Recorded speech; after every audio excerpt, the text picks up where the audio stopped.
Hello friends, good evening to all of you. स्वागत है एक बार फिर से आप सभी विद्यार्थियों का पीडब्ल्यू यूपीपीसीएस के ऑनलाइन प्लेटफॉर्म पर और सर्वप्रथम बैच में। कैसे हैं आप लोग? उम्मीद करते हैं कि सब लोग अच्छे होंगे। और हम लोगों का पहला टॉपिक पूरा हो चुका है जिसका नाम है शासन प्रणाली।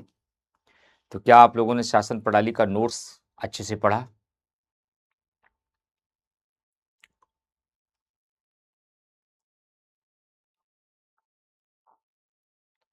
सब कुछ समझ में आ गया? कहीं कोई डाउट तो नहीं है आप लोगों को? अच्छे से शासन प्रणाली का टॉपिक क्लियर हो गया?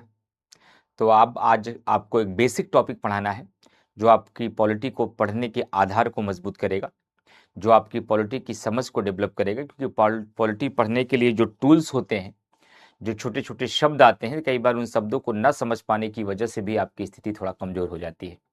और वह स्थिति कमज़ोर ना हो इसलिए मैं चाहूँगा कि आपको आज राज्य व्यवस्था की कुछ बेसिक अवधारणा पढ़ा दे, कुछ ऐसे शब्द जो पॉलिटी को पढ़ने के लिए ज़रूरी है जानना। जैसे एग्जाम्पल के तौर पर मान लीजिए कि आप किसी कारखाने में काम करने के लिए जाते हैं और कहते हैं कि मैं कार मैकेनिक बनना चाहता हूँ। मैं चाहता हूँ कि जो मेरे मास्टर हैं, जो मेरे उस्ताद हैं, वो मुझे कार बनाने का तरीका सिखा दें। तो कार बनाने का तरीका सीखने से पहले सबको पहले आपको ये पता होना चाहिए कि रिंच किसे बोलते हैं, पाना किसे कहते हैं, पेचकस किसे बोलते हैं, स्टार्टर किसे बोलते हैं, बल्ब किसे बोलते हैं, पेचकस के साथ साथ पिलास किसे कहते हैं। जब तक ये छोटे छोटे शब्द आप नहीं सीखेंगे ना, तो आपका मास्टर कहेगा कि पाना उठाओ, आप पान लगा कर चले आएंगे। यानी कि किसी भी चीज़ को करने से पहले उसका टूल्स जानना ज़रूरी होता है, उसके शब्दावलियाँ जानना ज़रूरी होती है। जिन शब्दावलियों का प्रयोग उस सब्जेक्ट के अंतर्गत किया जाता है, उस विषय के अंतर्गत किया जाता है। वैसे ही हम लोग जो विषय पढ़ने जा रहे हैं उस विषय का नाम है पॉलिटी, भारतीय संविधान एवं राज्य व्यवस्था। तो भारतीय संविधान एवं राज्य व्यवस्था के अंतर्गत क्या क्या टूल्स जरूरी हैं आपको जानने के लिए, कौन कौन से ऐसे शब्द हैं जो आपके लिए ज़रूरी हैं जानना, आज उस टॉपिक को हम लोग कंप्लीट करेंगे। और ये क्लास सीधे सीधे तो सवाल भी दे सकती है, लेकिन सवाल से ज़्यादा आपका आधार मजबूत करेगी। पॉलिटी को समझने के लिए आपके पास शब्दावलियाँ देंगी। तो आइए हम आज राज्य व्यवस्था की मूल अवधारणा की बेसिक अवधारणा आपको सिखाते हैं। भारतीय संविधान की राज्य व्यवस्था की बेसिक अवधारणा।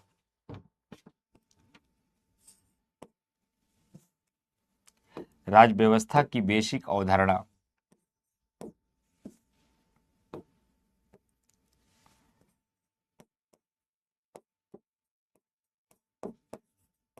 राज्य व्यवस्था की बेसिक या मूल अवधारणा। मूल अवधारणा और राज्य व्यवस्था की बेसिक और मूल अवधारणा के अंतर्गत मैं आपको क्या पढ़ाना चाहूंगा। इसके अंतर्गत मैं सबसे पहले आपको बताना चाहूंगा कि राज्य क्या होता है। राज्य, स्टेट क्या होता है, क्या है, क्या होता है। दूसरा शब्द मैं ये सिखाना चाहूंगा, राज्य के तत्व क्या होते हैं। राज्य के तत्व क्या होते हैं, क्या है। तीसरा ये सिखाना चाहूंगा, सरकार के अंग किसे कहते हैं। सरकार के अंग किसे कहते हैं। चौथा ये सिखाना चाहूंगा, कार्यपालिका, विधायिका एवं न्यायपालिका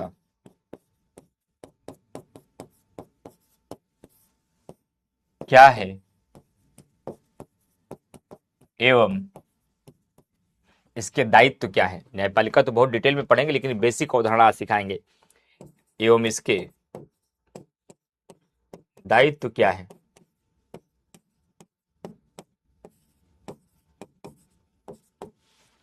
विधेयक किसे कहते हैं। विधेयक किसे कहते हैं। विधेयक किसे कहते हैं। कानून कैसे बनता है। कानून कैसे बनता है, साथ ही साथ बहुमत कितने प्रकार के होते हैं, बहुमत कितने प्रकार के होते हैं। इतने टॉपिक आज आपको हम सिखाएंगे, और ये टॉपिक आज से जब आप सीख लेंगे तो आगे पूरी पॉलिटी में पढ़ने में कोई दिक्कत आपको नहीं आएगी। तो आज का टॉपिक आपके लिए बहुत इंपॉर्टेंट है, क्योंकि ये पॉलिटी का टूल्स है। पॉलिटी को समझने के लिए पॉलिटी की महत्वपूर्ण शब्दावलियां हैं, जिसका जानना हर विद्यार्थी के लिए बहुत जरूरी है।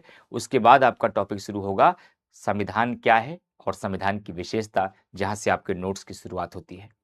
संविधान क्या है और संविधान की विशेषता क्या है, यहां से आपके नोट्स की शुरुआत होती है। ठीक है, चलिए 1 मिनट का समय दीजिएगा, फिर मैं आगे बढ़ता हूं। 1 सेकंड, 30 सेकंड रुकिएगा बस में।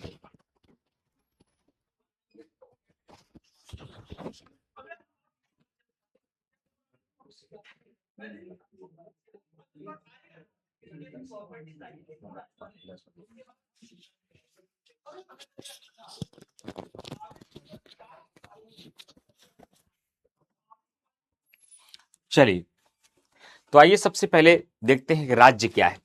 राज्य को लेकर के ही बच्चे परेशान होते हैं। सबसे पहली बात, राज्य क्या है, सबसे पहली शुरुआत हम करते हैं। राज्य क्या है, व्हाट इज स्टेट। राज्य का प्रयोग पूरे संविधान के अंतर्गत 3 परिप्रेक्ष्य में कई बार आपको देखने को मिलता है। 3 परिप्रेक्ष्य में मिलता है। एक प्रांत के रूप में, एक प्रांत के रूप में, एक सरकार के रूप में, एक सरकार के रूप में, और एक देश के रूप में। देश के रूप में जब बात राज्य की आती है तो आपके दिमाग में 3 विचार आने चाहिए कि प्रांत के रूप में भी राज्य कहे जाते हैं। जैसे यूपी क्या है, जैसे यूपी क्या है, एक राज्य है यानी स्टेट है। बिहार क्या है, एक राज्य है यानी कि स्टेट है। एमपी क्या है, एक राज्य है। एचपी क्या है, एक राज्य है। हिमाचल प्रदेश, ये सब स्टेट है। यानी पूरे देश के भौगोलिक क्षेत्रों को जो अलग अलग इकाइयों में बांटा गया है उसे भी हम स्टेट कहते हैं।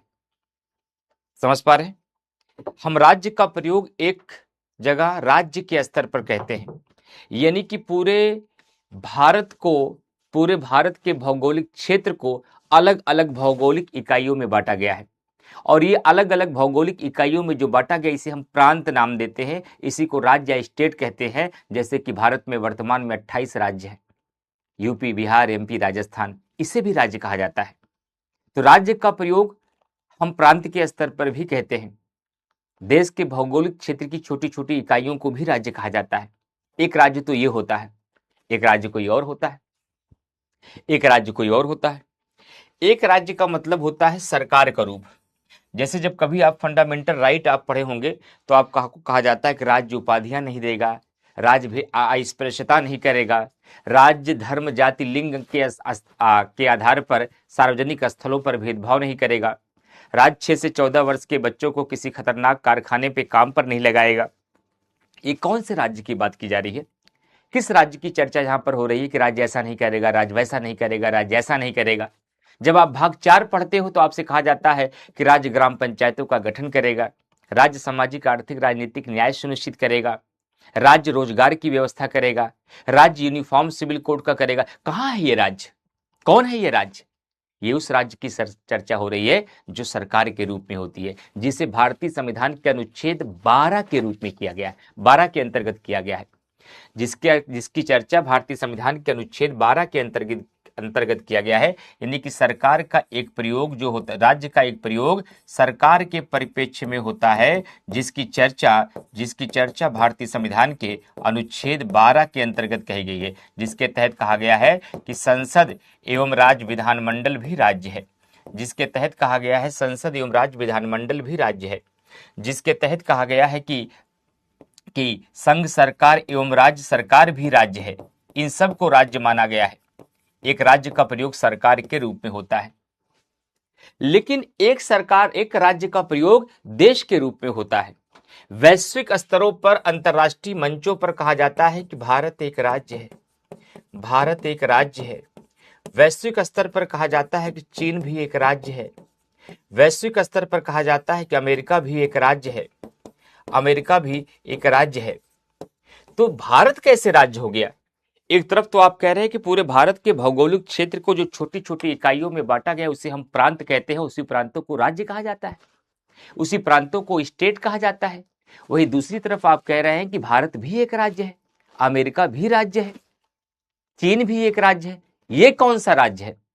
तो वैश्विक मंचों पर, अंतर्राष्ट्रीय मंचों पर किसी भी देश को भी राज्य कहा जाता है, लेकिन किसी भी देश को राज्य होने की 4 कसौटी बताई गई हैं, जिसे राज्य का तत्व कहा जाता है। क्या 15 अगस्त 1947 से पहले भारत राज्य था? नहीं था।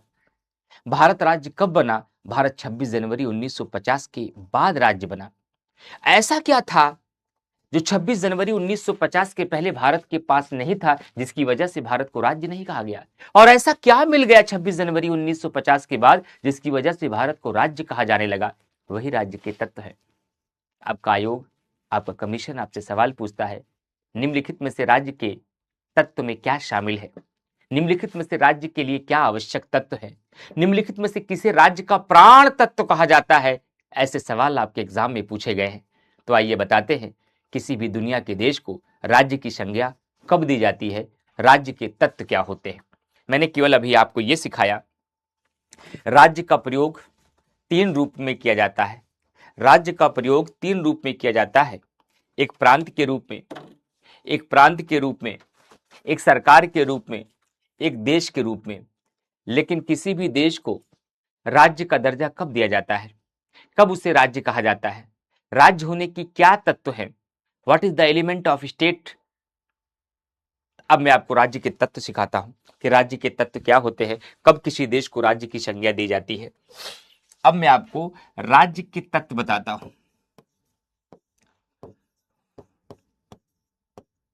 अब मैं आपको राज्य के तत्व बताता हूं। राज्य के तत्व की अगर बात किया जाए तो राज्य के तत्व के लिए 4 चीजों का होना जरूरी है। क्या होना जरूरी है? उसकी अपनी एक निश्चित, उसकी अपनी एक जनसंख्या होनी चाहिए, उसका अपना एक भूभाग होना चाहिए, यानी कि भौगोलिक क्षेत्र, यानी कि भौगोलिक क्षेत्र। उसमें सरकार जैसा कोई तंत्र होना चाहिए, उसमें कोई सरकार होनी चाहिए, गवर्नमेंट होनी चाहिए, और वह सरकार संप्रभु होना चाहिए, यानी कि सोवरेन होना चाहिए, यानी कि सोवरेन होना चाहिए। अगर ये 4 तत्व किसी देश के भीतर पाए जाते हैं, ऐसे देश को राज्य कहा जाता है। अगर इन चारों में से कोई भी एक तत्व की अनुपस्थिति है, अगर इन चारों में से किसी भी एक तत्व की अनुपस्थिति है तो उसे राज्य नहीं कहा जाएगा। ओहो हो, इसका मतलब आप ये कहना चाहते हैं कि किसी को राज्य होने के लिए इन चारों तत्वों में चारों का होना अनिवार्य है।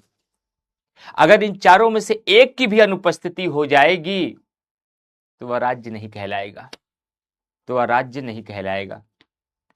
तो जरा सोच कर देखिए, इन 4 तत्वों में कौन सा तत्व ऐसा था जो 15 अगस्त 1947 के पहले भारत के पास नहीं था? इन 4 तत्वों में से कौन सा तत्व ऐसा है जो 26 जनवरी 1950 के बाद भारत के पास आ गया और भारत को राज्य कहा गया? क्या आप सोच पा रहे हैं? यही सोचने की क्षमता हम आपके अंदर विकसित करना चाहते हैं। जरा कमेंट करके बताइए, कुछ आप भी विचार कीजिए कि इन 4 तत्वों में ऐसी कौन सी चीज थी जो 15 अगस्त 1947 से पहले भारत के पास नहीं थी, और इन 4 तत्वों में वह कौन सी चीज है जो 26 जनवरी 1950 के बाद भारत के पास आ गई और भारत को राज्य कहा जाने लगा। मैंने इतना बता दिया कि 15 अगस्त 1947 से पहले भारत राज्य नहीं था। मैंने यह भी बता दिया कि 26 जनवरी 1950 के बाद भारत को राज्य कहा गया। क्या आया इन 3 सालों में परिवर्तन? क्या 15 अगस्त 1945 के पहले भारत के पास कोई पॉपुलेशन नहीं थी? भारत की कोई जनसंख्या नहीं थी? क्या 15 अगस्त 1947 से पहले कोई सरकार अपनी राजनीतिक क्रियाएं नहीं करती थी? क्या 15 अगस्त 1947 के पहले भारत की कोई भौगोलिक सीमा नहीं थी? ये सब था। 15 अगस्त 1947 के पहले भारत की भौगोलिक सीमा भी थी। 15 अगस्त 1947 के पहले भारत में जनसंख्या भी थी। भारत में 15 अगस्त 1947 से पहले सरकारें अपनी राजनीतिक क्रियाएं भी करती थीं। अगर किसी एक चीज की कमी थी तो उसका नाम था संप्रभुता। भारत के पास संप्रभुता नहीं होती है, लेकिन विडंबना इस बात की है कि वर्तमान की नई पीढ़ी, बहुत सारे बच्चे ऐसे होंगे जो शायद नहीं समझ पाते होंगे सर संप्रभुता होती क्या है। What is meant by sovereign? Sovereign किसे कहा जाता है? हम किसे संप्रभु कहते हैं? संप्रभुता का मतलब क्या होता है? संप्रभुता का मतलब होता है कि ऐसा कोई देश जो अपने आंतरिक और बाह्य मामले में निर्णय लेने के लिए स्वतंत्र होती है।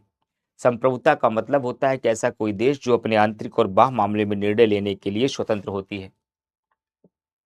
क्या 15 अगस्त 1947 के पहले भारत संप्रभु था? नहीं था।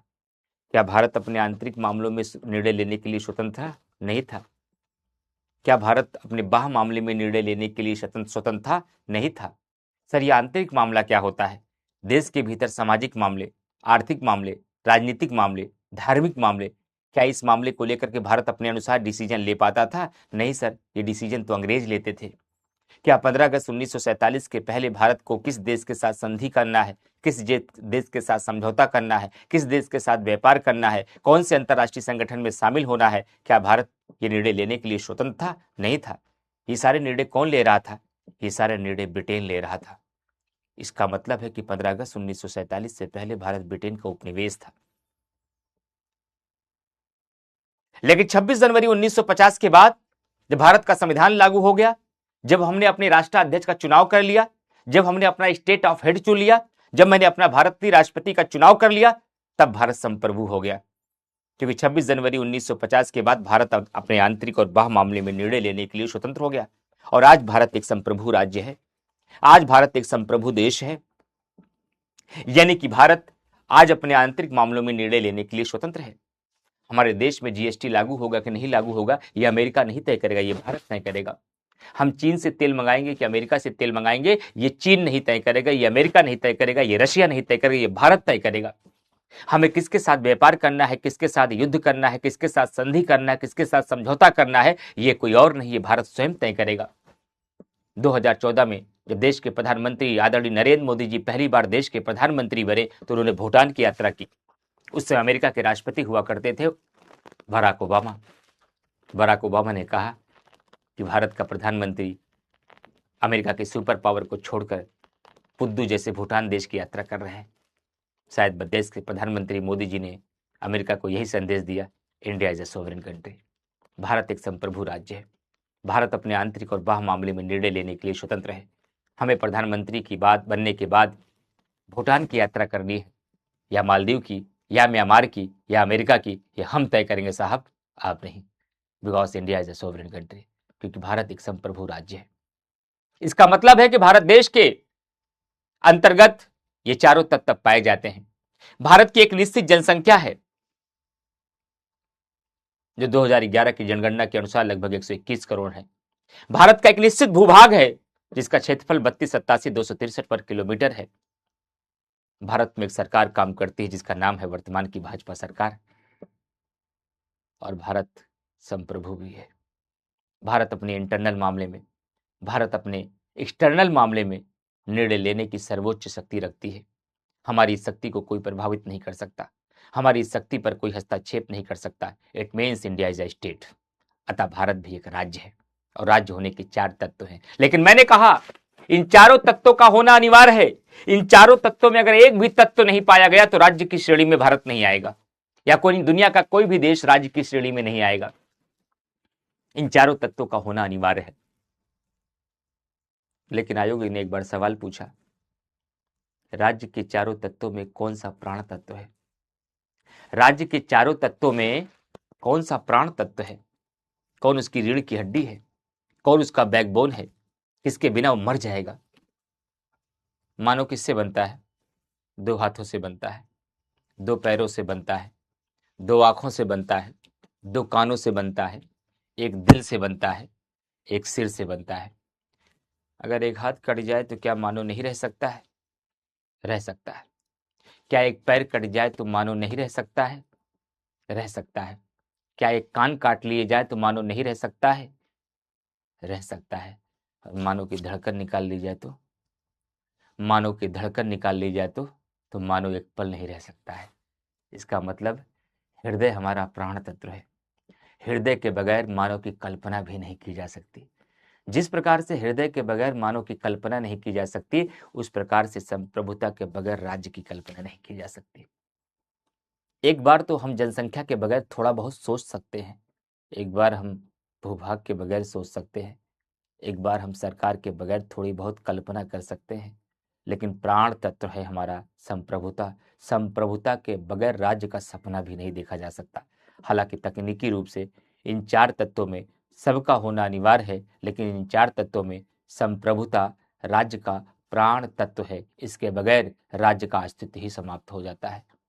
इसीलिए 15 अगस्त 1947 से पहले भारत राज्य नहीं था, जबकि भारत के पास जनसंख्या भी थी, भारत के पास भूभाग भी था, भारत के पास सरकारी क्रियाएं भी सरकार करती थी, ब्रिटेन की सरकार। लेकिन भारत संप्रभु इसलिए नहीं था कि भारत अपने आंतरिक और बाह्य मामले में निर्णय लेने के लिए स्वतंत्र नहीं था। भारत संप्रभु नहीं था, इसलिए भारत राज्य नहीं था। अब कमेंट करके बनाइए, बताइए सारे विद्यार्थियों, क्या राज्य का मतलब समझ में आ गया? राज्य का तीनों स्तर पर प्रयोग समझ में आ गया? राज्य का तत्व समझ में आ गया? चारों तत्वों की भूमिका समझ में आ गई? चारों तत्वों में सबसे इंपॉर्टेंट तत्व समझ में आ गया? कमेंट करके बताइए, फिर मैं आगे चलूंगा सरकार के अंग की तरफ। ये सवाल आएगा, ध्यान रखिएगा, यहां से क्वेश्चन पूछा जाएगा। कमेंट करके आप लोग बताइए, फिर मैं आगे चलूंगा, फिर मैं आपको सरकार के अंग बताऊंगा। बहुत अच्छा पढ़ रहे हैं आप लोग, बहुत ही शानदार तरीके से पढ़ रहे हैं आप लोग। आज आप लोगों ने पढ़ने की विद्यार्थियों की तरह पढ़ा है।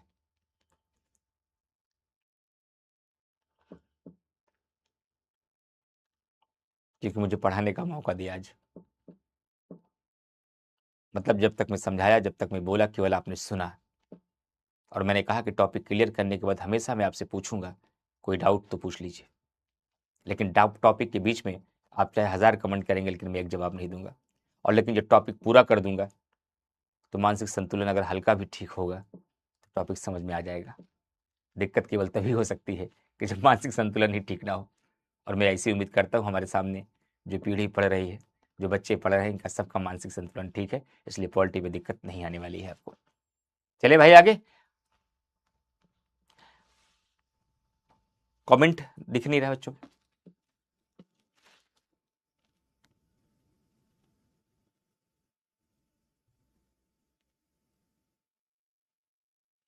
हाँ बिल्कुल सटीक बताया। देखिए बच्चे क्या पहचान लेते हैं।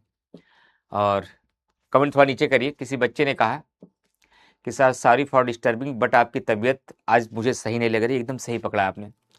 मेरे पेट में इसमें असहनीय पीड़ा पता नहीं क्यों हो रही। सुबह से लगातार पढ़ा रहा था, आज 12 से 3 क्लास था, तो खाना थोड़ा लेट खाया, मैं 4 बजे खाया। पता नहीं उसकी वजह से कि लगातार खड़े खड़े पढ़ाने की वजह से पेट में मेरे अनबियरेबल पेन है। लेकिन क्लास में जल्दी मिस करता नहीं जब तक मैं हल्का भी खड़े होने की ताकत रहती है, तो इसलिए आराम से पढ़ा सकते हैं। लेकिन थोड़ा सा आज वो लेवल एनर्जी का नहीं दिख रहा होगा मेरे फेस पर, या मेरे फेस पर वो दर्द थोड़ा झलक रहा होगा, जिसकी वजह से आप ये बात करें। लेकिन कोई दिक्कत नहीं, अभी मैंने इनो मंगाया है, अभी मैं इनो पीता हूँ, चीज़ें ठीक हो जाएंगी। तो इसी बात से मैं कई बार कहता हूँ कि जितना हम बच्चों को महसूस करते हैं, उतना हमारे बच्चे हमें भी महसूस करते हैं। यहाँ बैठे हुए बहुत सारे लोग शायद नहीं महसूस कर पाए कि हम पीड़ा में हैं, लेकिन हमारे बच्चे जो सामने पढ़ रहे हैं वो महसूस कर लिए कि हम पीड़ा में हैं। हमारा स्वास्थ्य में कोई दिक्कत नहीं, मैं एकदम फिट हूँ, बस पेट में पता नहीं क्यों थोड़ा सा दर्द हो रहा है, और मीठी मीठी दर्द हो रही है ऐसे। और वो दर्द शायद लगातार खड़े होकर पढ़ाने की वजह से कुछ भी रहा होगा, कभी कभी हो जाता है, या गैस बन गई होगी, जो भी होगा। हाँ, पीडीएफ डाउनलोड वहीं से कर सकते हैं,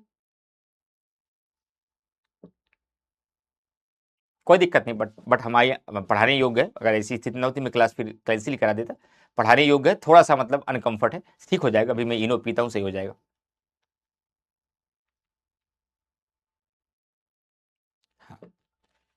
हाँ, हाँ, सरकार के रूप में समझा दीजिए। ठीक है, सिमू पाल ने कहा है कि सर प्लीज एक बार सरकार के रूप में समझा दीजिए। देखिए, राज्य की संज्ञा कई बार सरकार को भी दिया जाता है। हाँ, वो एसिडिटी है, मुझे लग रहा है कि एसिडिटी और कोई ऐसी दिक्कत तो है नहीं। तो ध्यान रखिएगा, राज्य की जो संज्ञा होती है वो क्या नाम है कि सरकार के रूप में राज्य का प्रयोग कैसे होता है। जैसे जब आप फंडामेंटल राइट पढ़ेंगे, जब आप डीपीएसपी पढ़ेंगे, तो आपको कहा जाता है कि राज्य किसी को उपाधियां नहीं देगा, राज्य भेदभाव नहीं करेगा, राज्य नौकरियों में समान आरक्षण देगा। जब डीपीएसपी पढ़ते तो कहा जाता है कि राज्य ग्राम पंचायतों का गठन करेगा, राज्य यूनिफॉर्म सिविल कोड लागू करेगा, राज्य लोगों को रोजगार देगा, राज्य पर्यावरण का संरक्षण करेगा। कौन है ये राज्य? किस राज्य की बात की जा रही है? ये उसी राज्य की बात की जा रही है बेटा जिसकी चर्चा भारतीय संविधान के अनुच्छेद 12 में की गई है। वहां पर राज्य की परिभाषा को डिफाइन किया गया है। उसके अंतर्गत कहा गया है संसद और राज्य विधानमंडल राज्य है, आप अपने अधिकारों का दावा इनसे कर सकते हैं। संघ सरकार और राज्य सरकार राज्य है, आप अपने अधिकारों का दावा इनसे कर सकते हैं। स्थानीय प्राधिकारी राज्य हैं, जिसके अंतर्गत पंचायत और नगर पालिका के सदस्य आते हैं, जो मैं अनुच्छेद 12 में बहुत डिटेल में पढ़ाऊंगा। अभी तो मैं केवल आपको टूल्स सिखा रहा हूं।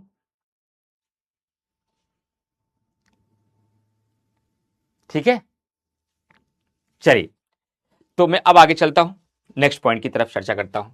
अब मैं आपको बताता हूं सरकार के अंग किसे कहते हैं। सरकार के अंग की आवश्यकता क्यों पड़ी? सरकार के अंग किसे कहते हैं? सरकार के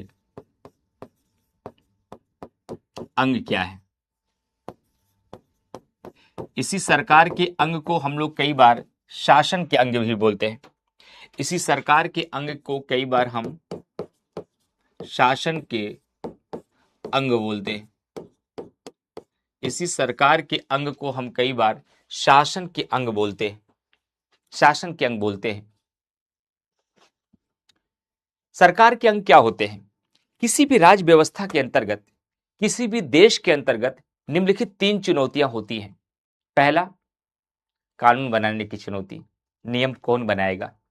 दूसरा, कानून को लागू कराने की चुनौती, कि उस कानूनों को कैसे लागू कराया जाएगा।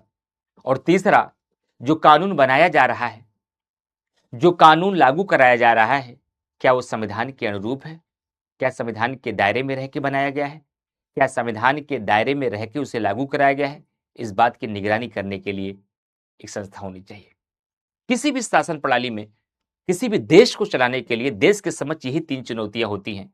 पहली चुनौती होती है कानून बनाने की, दूसरी चुनौती होती है कानून को लागू कराने की, तीसरी चुनौती होती है इस बात को देखने की कि जो कानून बनाया गया, जो कानून लागू कराया गया, वह संविधान के अनुरूप है या नहीं, वह कानून संविधान सम्मत है या नहीं। और इसी समस्या का समाधान करने के लिए, इसी चुनौती को सॉल्व करने के लिए सरकार के 3 अंग होते हैं, जिसे शासन के अंग कहा जाता है। और इन्हीं 3 अंगों को हम क्रमशः क्या कहते हैं? इन्हीं 3 अंगों को हम क्रमशः कार्यपालिका, इन्हीं 3 अंगों को हम क्रमशः कार्यपालिका,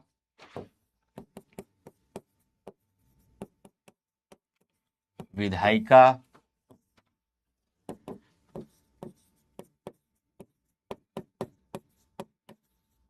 और न्यायपालिका कहते हैं। इन्हीं 3 अंगों को क्रमशः हम कार्यपालिका, विधायिका और न्यायपालिका कहते हैं।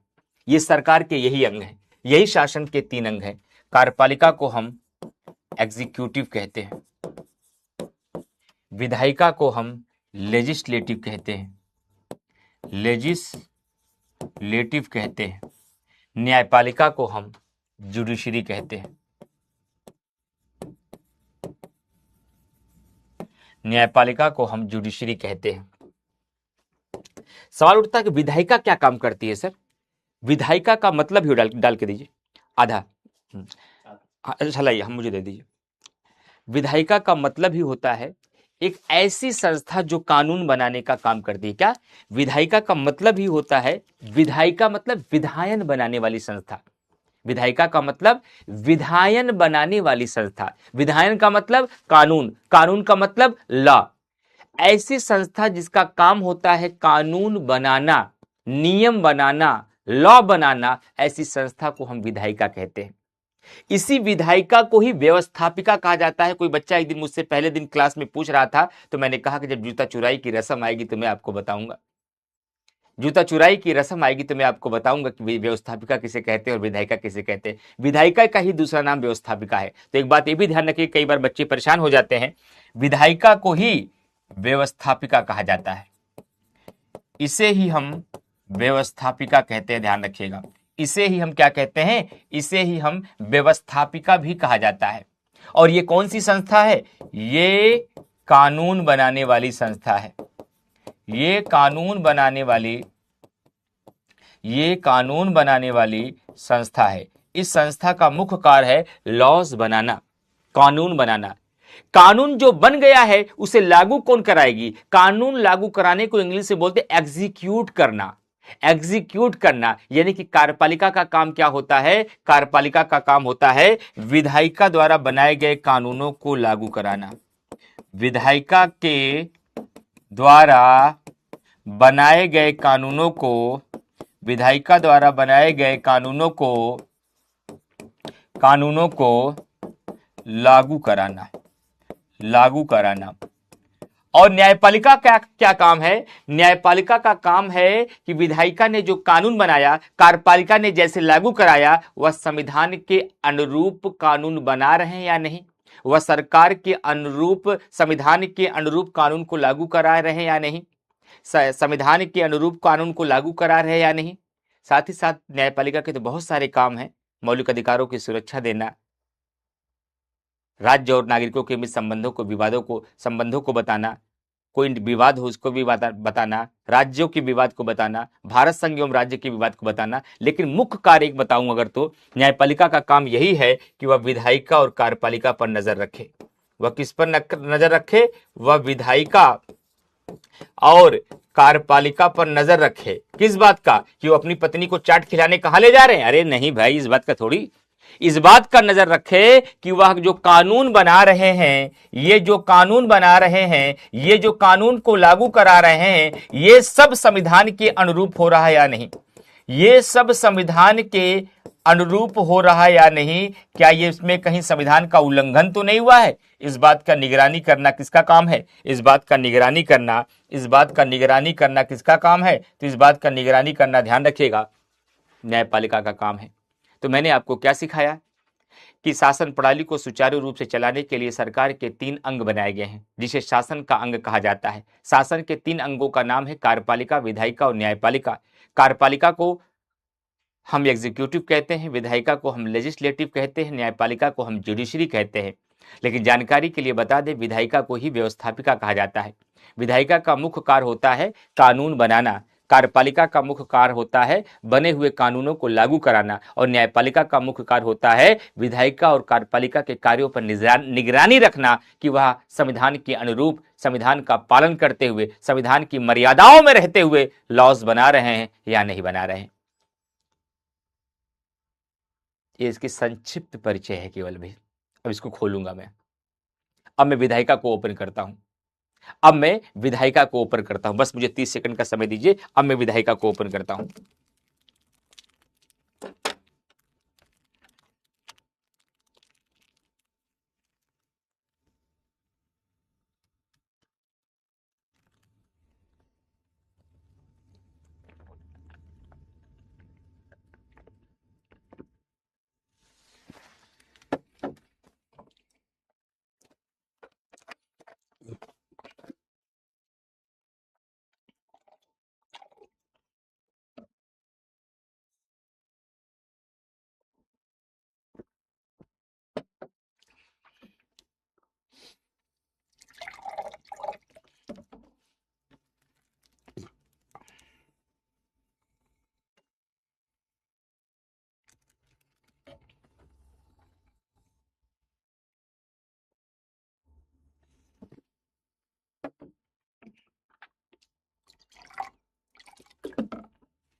चलिए भाई, तो मैंने अब इनो पी लिया। धीरे धीरे मैं अपने अंदाज में आऊंगा अब ना। अब धीरे धीरे हम अपने रंग में आएंगे। तो अभी तक तो हम अपने रंग में पढ़ाए ही नहीं, अभी तो हम दर्द के साथ कहराते हुए पढ़ाए। अब धीरे धीरे अपने रंग में आएंगे, क्योंकि थोड़ा थोड़ा राहत वैसे भी शुरू हो गई है। इनो आते ही थोड़ा राहत हो गई है, अब पी लिए है तो राहत और हो जाएगी। तो अब आते हैं धीरे धीरे हम अपने रंग में। सर क्या शासन और प्रशासन भी कह सकते हैं? हाँ हाँ कह सकते हैं। अभी हमें गवर्नेंस नहीं पढ़ा रहा हूं आशीष कुमार जी। हाँ, विधायिका और कार्यपालिका को नहीं नहीं नहीं, विधायिका और कार्यपालिका को हम शासन प्रशासन नहीं करते हैं। ये उनके द्वारा जो व्यवहारिक क्रियाएं होती हैं, जो क्रियाएं की जाती हैं, वो शासन प्रशासन के अंतर्गत आता है। हम कार्यपालिका और विधायिका को शासन प्रशासन नहीं कहते भैया, ठीक है आशीष जी। चलिए, तो अब मैं आपको विधायिका को ओपन करता हूं। अब मैं आपको विधायिका को ओपन करता हूं।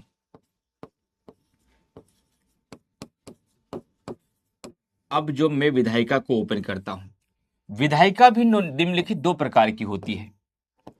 एक होती है केंद्र की विधायिका। ये सब बेसिक चीजें सिखा रहा हूं ताकि आगे पॉलिटी में आपको दिक्कत ना आए, फिर आगे आपको फालतू में कमेंट ना करना पड़े, इसलिए आपको मजबूत कर रहा हूं अभी।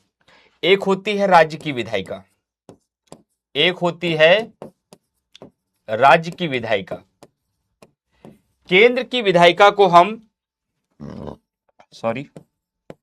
संसद कहते हैं, और राज्य की विधायिका को हम राज्य विधानमंडल कहते हैं। पहला कंफ्यूजन बच्चों में यही होता है, सर संसद और राज्य विधानमंडल में अंतर क्या है? बच्चे यही नहीं समझ पाते हैं। सर संसद या राज्य विधानमंडल में क्या अंतर होता है? संसद भी कानून बनाने वाली संस्था है, राज्य विधानमंडल भी कानून बनाने वाली संस्था है। तो दोनों में डिफरेंस क्या है? संसद द्वारा बनाया गया कानून पूरे देश पर लागू होता है, और राज्य विधानमंडल द्वारा बनाया गया कानून केवल उस राज्य पर लागू होता है जिस राज्य विधानमंडल द्वारा बनाया गया है। ओ हो, हम समझ गए सर, समझ गए। संसद पूरे देश में केवल एक है, केंद्र में, जो पूरे भारत के लिए कानून बनाती है। संसद द्वारा बनाया गया कानून भारत के समस्त क्षेत्र पर लागू होता है, भारत के 28 राज्य और 8 केंद्र शासित प्रदेशों पर लागू होता है। लेकिन ऐसा कानून जो राज्य विधानमंडल बनाती हैं वो केवल उस राज्य में लागू होता है। इसका मतलब आप ये कहना चाहते हैं कि पूरे भारत में संसद केवल एक है? हाँ, इसका मतलब आप ये कहना चाहते हैं कि हर राज्य में अलग अलग राज्य विधानमंडल है? यस, यूपी की अलग राज्य विधानमंडल है, बिहार की अलग है, एमपी की अलग है, राजस्थान की अलग है, और जिस राज्य विधानमंडल द्वारा कानून बनाया जाएगा वह कानून केवल उस राज्य में लागू होगा, और संसद द्वारा बनाया गया कानून पूरा भारत में लागू होगा। इसीलिए संसद को केंद्र की विधायिका कहा जाता है और राज्य विधानमंडल को राज्य की विधायिका कहा जाता है। संसद पूरे देश के लिए विधायन बनाती है, राज्य विधानमंडल केवल राज्य विशेष के लिए विधायन बनाती है। समझ में आया कि नहीं आया? लेकिन अब संसद को खोलते हैं। अभी मैंने क्या किया, पहले बताया सरकार के अंग, सरकार के अंग बताने के बाद किसको खोला? विधायिका को। अब किसको खोलेंगे? संसद को। संसद की चर्चा भारतीय संविधान के अंतर्गत आर्टिकल 79 में की गई है, और 79 के अंतर्गत कहा गया है कि संसद का गठन राष्ट्रपति, लोकसभा और राज्यसभा से मिलकर होगा। संसद का गठन राष्ट्रपति, लोकसभा और राज्यसभा से मिलकर होगा। क्या? संसद का गठन राष्ट्रपति, लोकसभा और राज्यसभा से मिलकर इनका गठन होगा। ये 79 में कहा गया है। और ये प्री में सवाल पूछा गया आपके पीसीएस में कि संसद का गठन निम्नलिखित में से किससे मिलकर होगा? केवल लोकसभा राज्यसभा से, केवल राष्ट्रपति लोकसभा से, केवल राष्ट्रपति राज्यसभा से, राष्ट्रपति लोकसभा और राज्यसभा तीनों से। ये सवाल आपके पेपर में आया है, क्योंकि आपने प्रीवियस ईयर क्वेश्चन नहीं देखा इसलिए आपको नहीं पता है अभी। इसका आंसर था संसद का गठन राष्ट्रपति, लोकसभा और राज्यसभा तीनों से मिलकर होगा। इसका मतलब आप ये कहना चाहते हैं कि भारत का राष्ट्रपति संसद का सदस्य है? ऐसा मैं बिल्कुल नहीं कहना चाहता हूं। The president of India is not a member of the parliament but he is the part of parliament. Bharat का राष्ट्रपति संसद का सदस्य नहीं होता, लेकिन भारत का राष्ट्रपति संसद का अभिन्न अंग माना जाता है। भारत का राष्ट्रपति संसद का पार्ट माना जाता है, लेकिन वह संसद का मेंबर नहीं होता है।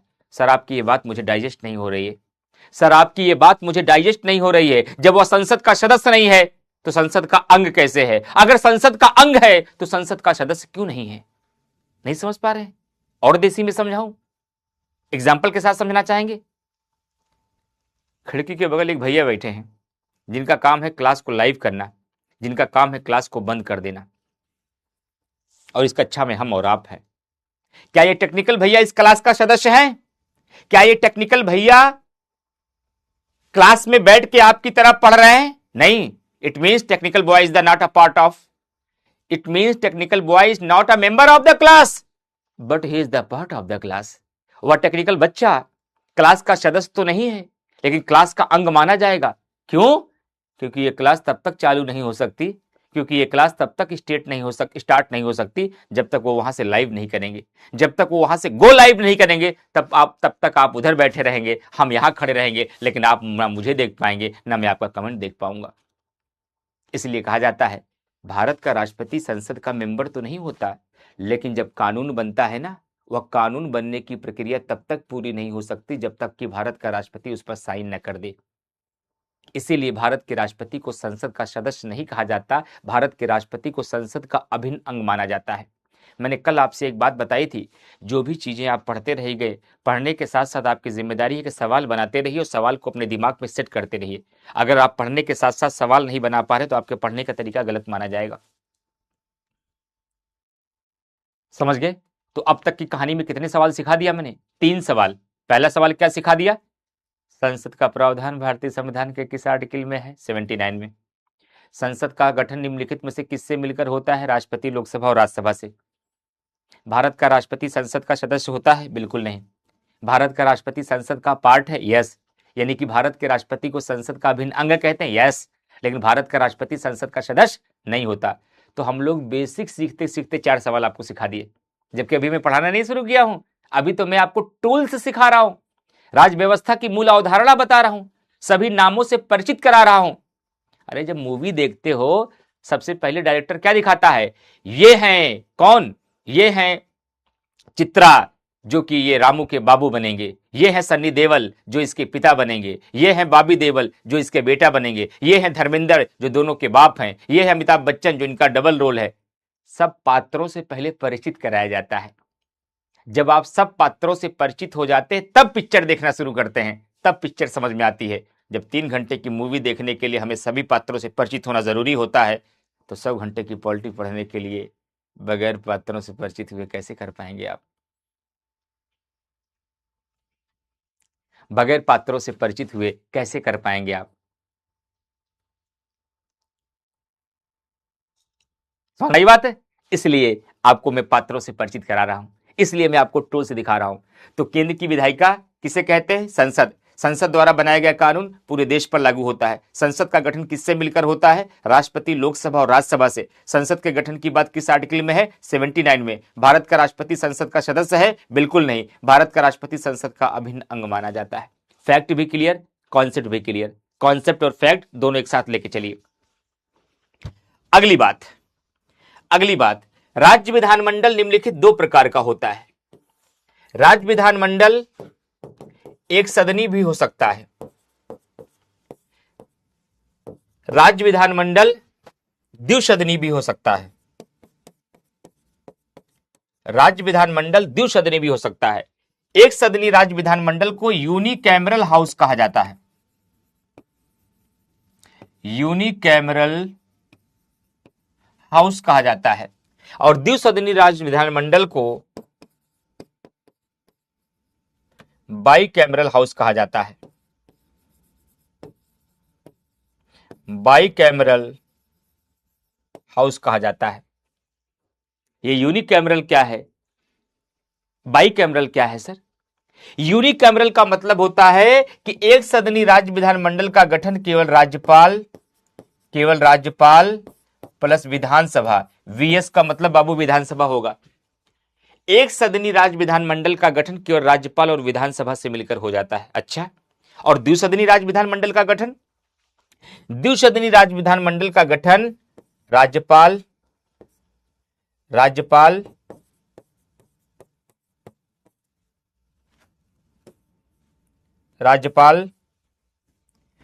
प्लस विधानसभा प्लस विधान परिषद से मिलकर होता है।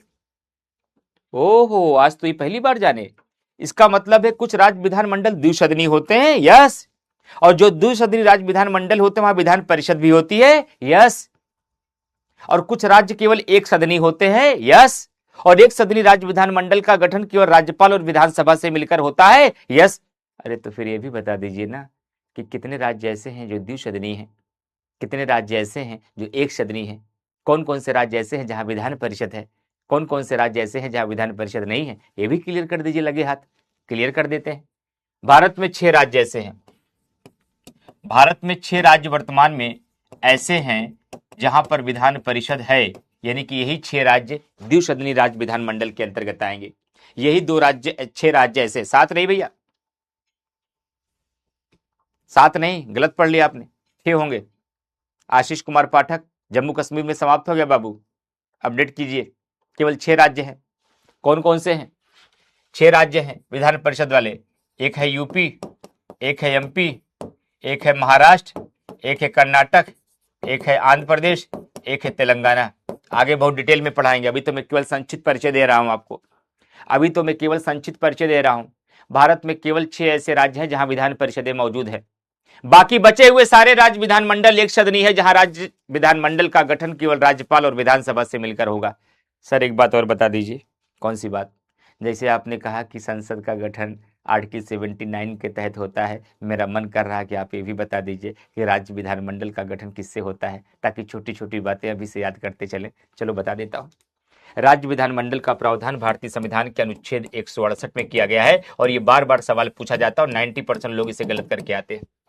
राज्य विधानमंडल का प्रावधान 168 के तहत किया गया है, जैसे संसद का गठन 79 के तहत किया गया है। सर एक बात और पूछ लें, पूछ लीजिए।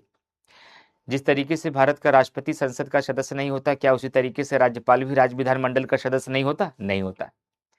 सर क्या जिस तरीके से भारत का राष्ट्रपति संसद का सदस्य न होते हुए भी संसद का अभिन्न अंग होता है, क्या उसी प्रकार से राज्यों का राज्यपाल भी राज्य विधानमंडल का सदस्य न होते हुए भी राज्य विधानमंडल का अभिन्न अंग होता है? यस होता है। चलिए सर क्लियर हो गया, न तो भारत का राष्ट्रपति संसद का सदस्य है, न तो राज्यों का राज्यपाल राज्य विधानमंडल का सदस्य है, लेकिन भारत का राष्ट्रपति संसद का अभिन्न अंग है और राज्यों का राज्यपाल भी राज्य विधानमंडल का अभिन्न अंग है।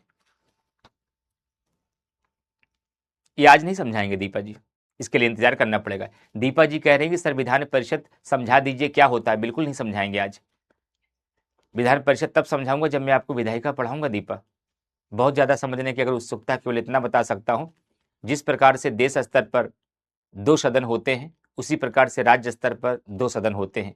जिस प्रकार से देश में लोकसभा होती है, उसी प्रकार से राज्य में विधानसभा होती है। जिस प्रकार से देश में राज्यसभा होती है, उसी प्रकार से राज्यों में विधान परिषद होती है। यानी जिस प्रकार से संसद में राज्यसभा को उच्च सदन कहा जाता है, उसी प्रकार से राज्यों में विधान परिषद को भी उच्च सदन कहा जाता है दीपा। लेकिन आज दस्तूर नहीं, इसलिए आज बताऊंगा नहीं। आज तो मैं केवल सामान्य परिचय दे रहा हूं विधायिका का। जब मैं आपको विधायिका पढ़ाऊंगा तब मैं आपको डिटेल में बताऊंगा विधान परिषद की जरूरत क्यों पड़ी, विधान परिषद की आवश्यकता कैसे हुई, विधान परिषद का गठन कैसे होता है, विधान परिषद को कैसे समाप्त किया जा सकता है, विधान परिषद की संरचना क्या होती है, विधान परिषद की आवश्यकता क्यों पड़ी, विधान परिषद का महत्व क्या है, विधान परिषद की बुराइयां क्या है, विधान परिषद के पक्ष में तर्क क्या है, विधान परिषद के विपक्ष में तर्क क्या है, क्या विधान परिषद केवल एक सफेद हाथी की तरह है, क्या विधान परिषदों का अस्तित्व समाप्त कर देना चाहिए, किन राज्यों में विधान परिषद होना चाहिए, किन राज्यों में विधान परिषद नहीं होना चाहिए। लेकिन ये सब जानने के लिए अभी आपको 50 घंटे का इंतजार करना पड़ेगा, तब मैं आपको पढ़ाऊंगा विधान परिषद के बारे में। आज आपको मैं बेसिक बता रहा हूं, न कि विधायिका पढ़ा रहा हूं। ठीक, तो ये तो हो गई विधायिका, लेकिन आपको और एडवांस लेवल पे ले जाऊंगा मैं आपको और एडवांस लेवल पे ले जाऊंगा, क्योंकि जब आप जब भारतीय संविधान का सिलेबस पढ़ेंगे तो सिलेबस में एक पार्ट लिखा गया हो भारतीय संविधान की अन्य संवैधानिक देशों के साथ तुलना, भारतीय संविधान की दुनिया के अन्य महत्वपूर्ण देशों के साथ तुलना, और यह तुलना ज्यादातर भारत की अमेरिका और ब्रिटेन से होती है। अगर आपने भारत की संसद को समझ लिया तो मैं चाहूंगा कि आप ब्रिटेन के भी संसद को समझें, मैं चाहूंगा आप अमेरिका के भी संसद को समझें, भारत के निम्न सदन को समझें, भारत के उच्च सदन को समझें, अमेरिका के निम्न सदन को समझें, अमेरिका के उच्च सदन को समझें, ब्रिटेन के निम्न सदन को समझें, ब्रिटेन के उच्च सदन को समझें, ताकि आगे मैं पॉलिटी को डिटेल में पढ़ा पाऊं। इसलिए मैं अब भारतीय संसद की तुलना ब्रिटिश और अमेरिका की संसद से करूंगा। अब एक तरफ है भारत, एक तरफ है अमेरिका। ध्यान से सुनिएगा, ये बहुत काम की चीज है और यहाँ बहुत बड़ा कॉन्सेप्ट सिखाने चल रहा हूं मैं आपको। एक तरफ है भारत, एक तरफ है अमेरिका, एक तरफ है ब्रिटेन, एक तरफ है ब्रिटेन। भारत में भी संसद है यानी कि पार्लियामेंट, अमेरिका में भी संसद है यानी कि पार्लियामेंट, ब्रिटेन में भी संसद है यानी कि पार्लियामेंट। सर संसद भी दो प्रकार की होती है, एक सदनवाद और द्विसदनवाद। क्या भारत में एक सदनवाद है कि द्विसदनवाद है? भारत में द्विसदनवाद है। अमेरिका में भी द्विसदनवाद है, अमेरिका में भी द्विसदनवाद है। और ब्रिटेन में भी द्विसदनवाद है। द्विसदनवाद का मतलब क्या हुआ?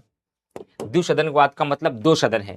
जैसे कि संसद में एक सदन का नाम है लोकसभा और दूसरे सदन का नाम है राज्यसभा।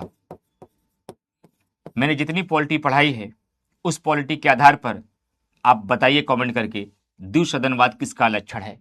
संसदीय व्यवस्था का, अध्यक्षीय व्यवस्था का, या संघात्मक व्यवस्था का, या एकात्मक व्यवस्था का? सवाल देता हूं, उत्तर दीजिए। द्विसदनवाद निम्न में से किसका लक्षण है? किसका लक्षण है? ये किसका लक्षण है? संसदीय व्यवस्था का, संसदीय व्यवस्था का। दूसरा विकल्प, ये पहला विकल्प है, अध्यक्षीय व्यवस्था का, अध्यक्षीय व्यवस्था का। आप पढ़ चुके हैं, मैं आपसे अपेक्षा कर सकता हूं कि आप आंसर दे सकते हैं। तीसरा, संघात्मक व्यवस्था, संघात्मक व्यवस्था। चौथा, एकात्मक व्यवस्था, चौथा एकात्मक व्यवस्था, चौथा एकात्मक व्यवस्था। कमेंट करके आंसर दीजिए, कमेंट करके आंसर देखिए। वेरी गुड, एक्सेलेंट, शानदार आंसर। अब दिल खुश हुआ आपसे मेरा। कल मैंने सिखाया था कि द्विसदनवाद की व्यवस्था कहां पाई। हाँ, चेतन कश्यप गलत, सबसे ज्यादा आप ही को कंफ्यूजन हो रहा था और आप ही गलती कर दिए कश्यप जी, गलत बात। द्विसदनवाद किसका लक्षण है? संघात्मक व्यवस्था का लक्षण है। कल ही लिखाया था मैंने, कल ही लिखाया था आपको मैंने कि द्विसदनवाद जो है ये संघात्मक। ऐसे सवाल आएगा और आप फंस जाएंगे। इसलिए पढ़ना अलग बात है, समझना अलग बात है, क्वेश्चन करना सबसे अलग बात है। क्या समझ में आया? इस क्वेश्चन का आंसर दे करके क्या समझ में आया आपको? पढ़ना अलग बात है, समझना अलग बात है, और क्वेश्चन को सॉल्व करना सबसे अलग बात है। ये कैसे आएगा? प्रैक्टिस से। जब तक आप क्वेश्चन की प्रैक्टिस नहीं करेंगे, अभी आएगा दौर, आपको बताऊंगा कैसे प्रैक्टिस करनी है, कहां से करनी है, और कुछ क्वेश्चनों की प्रैक्टिस तो मैं खुद भी करा दूंगा आपको। लेकिन प्रैक्टिस करना बहुत जरूरी है, ध्यान रखिएगा। पढ़ना एक अलग फैक्टर है और क्वेश्चन को टैकल करना एक अलग फैक्टर है, दोनों अलग अलग चीजें हैं। राइट? चलिए, खैर आंसर एकदम सही दिया। 70% बच्चों ने सही आंसर दिया है, 70% बच्चों ने सही आंसर दिया है। बहुत अच्छी बात है, शानदार। चलिए, मैंने कहा भारत में द्विसदनवाद है, अमेरिका में भी द्विसदनवाद है, ब्रिटेन में भी द्विसदनवाद है। भारत में संसद है, संसद में दो सदन है, एक है लोकसभा, एक है राज्यसभा। एक है लोकसभा, एक राज्यसभा। मैं इसको ऐसे लिखना चाहूंगा, मैं इसको ऐसे लिखना चाहूंगा कि भारत में एक है निम्न सदन, एक है निम्न सदन, और एक है उच्च सदन, एक है उच्च सदन। अमेरिका में भी संसद है, यहां पर भी दो सदन है, एक है निम्न सदन, एक है निम्न सदन, एक है उच्च सदन, उच्च सदन।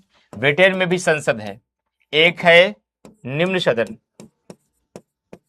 एक है निम्न सदन, और एक है उच्च सदन, एक है उच्च सदन। ये आपके नोट्स में नहीं, एक्स्ट्रा पढ़ा रहा हूं आपको। आपके नोट्स की शुरुआत मैंने केवल संविधान क्या है और भारतीय संविधान की विशेषता से शुरू की है, तो ये पॉइंट डायग्राम के माध्यम से आप नोट भी करते रहिए कॉपी में। आगे आगे नहीं बोलना है भाई। अनुपम जी, पढ़ने का तरीका सीखिए प्लीज बाबू। अभी मैं यही बता रहा हूं, अब पूछना शुरू कर दिए लोकसभा और राज्यसभा में क्या डिफरेंस है। मैं लोकसभा और राज्यसभा का डिफरेंस पढ़ा रहा हूं, हैं? मैं लोकसभा और राज्यसभा का डिफरेंस पढ़ा रहा हूं और लोकसभा और राज्यसभा में बताया इसके बारे में। अभी तो मैंने लोकसभा और राज्यसभा हेडिंग ही डाली है, हो सकता है मैं इसके आगे बताने वाला हूं। पहले कैसे पूछ लिए कि आप लोकसभा और राज्यसभा में क्या डिफरेंस है? क्या लोकसभा में पढ़ा चुका हूं? क्या राज्यसभा में पढ़ा चुका हूं? क्या दोनों का अंतर बता चुका हूं? तो पहले कैसे पूछ लिया आपने? इस आदत से बचना है। ये हड़बड़ाहट, ये जल्दबाजी, ये उत्सुकता धैर्य में बदलना है, ठीक है? ये पढ़ने का सही तरीका नहीं है। That is wrong process of study. अभी तो मैंने इसकी बात ही नहीं की है, अभी तो मैंने केवल हेडिंग बनाई है और पहले पूछने लगे कि लोकसभा राज्यसभा में अंतर क्या है। धैर्य रखिए, सब आएगा। ऐसा कुछ नहीं है जहां तक आप सोचेंगे उसका उत्तर मैं नहीं दूंगा, उससे 10 गुना ज्यादा उत्तर दूंगा मैं। बस धैर्य बनाकर क्लास करते रहिए अच्छे से। निम्न सदन, निम्न सदन किसे कहते हैं? भारत में निम्न सदन का नाम है लोकसभा। भारत में उच्च सदन का नाम है राज्यसभा। अमेरिका के निम्न सदन को कहा जाता है प्रतिनिधि सभा। प्रतिनिधि सभा, इसी प्रतिनिधि सभा को कहा जाता है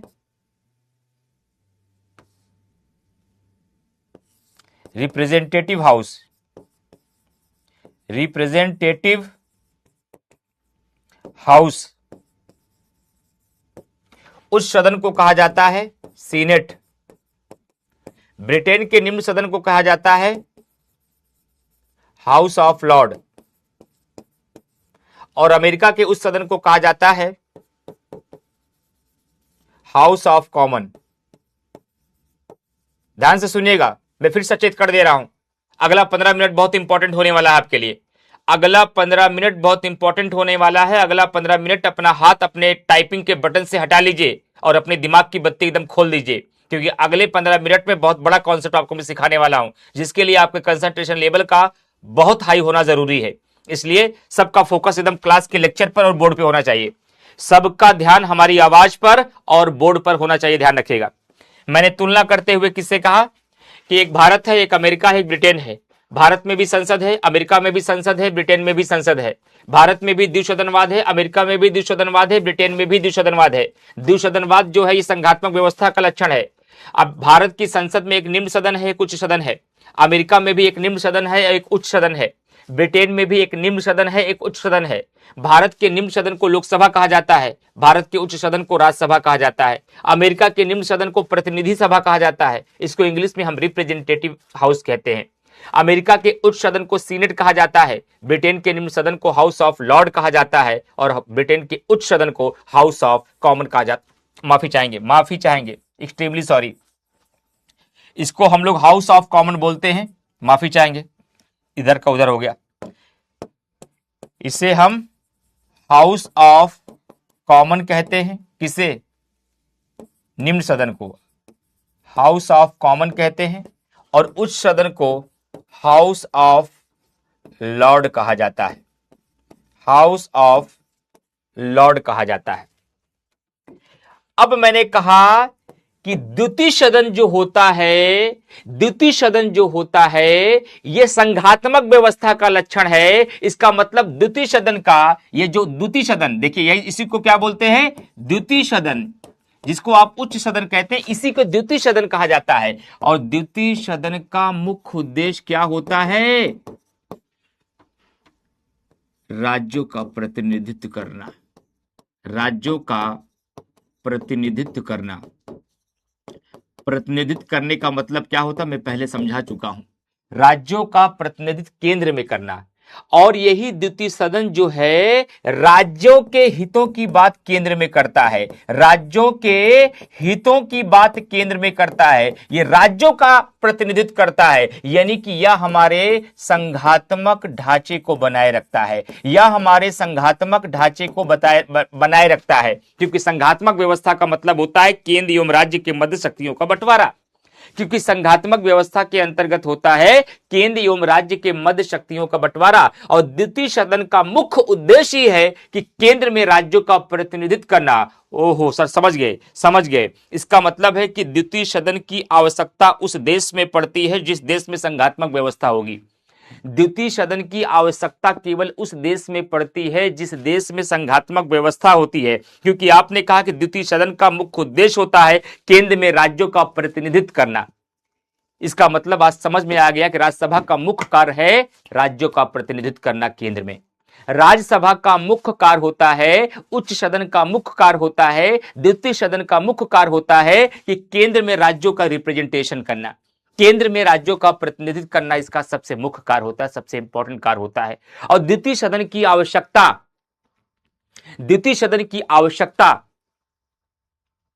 केवल उसी देश में पड़ती है जिस देश में संघात्मक व्यवस्था होती है। भारत में कौन सी व्यवस्था है? संघात्मक। अमेरिका में कौन सी व्यवस्था है? संघात्मक। ब्रिटेन में कौन सी व्यवस्था है? एकात्मक। इसका मतलब है कि ब्रिटेन में द्वितीय सदन के बगैर भी काम चल जाता है, जबकि हमने आपको चार्ट में दिखा दिया कि ब्रिटेन में भी द्वितीय सदन है, ब्रिटेन में भी द्विसदनवाद है, ब्रिटेन में भी उच्च सदन का गठन किया गया है, लेकिन ब्रिटेन का काम द्वितीय सदन के बगैर भी चल सकता था। ब्रिटेन का काम द्वितीय सदन के बगैर भी चल सकता था। लेकिन सर एक बात तो क्लियर हो गई। कौन सी बात? अगर ब्रिटेन एकात्मक देश है तो ब्रिटेन ने भले ही द्वितीय सदन का गठन कर लिया, लेकिन उसका काम तो राज्यों का प्रतिनिधित्व करना तो नहीं होगा, क्योंकि अगर ब्रिटेन का द्वितीय सदन राज्यों का प्रतिनिधित्व कर रहा है, इसका मतलब है कि ब्रिटेन संघात्मक देश है। आपका पढ़ाया हुआ कल का पाठ गलत माना जाएगा।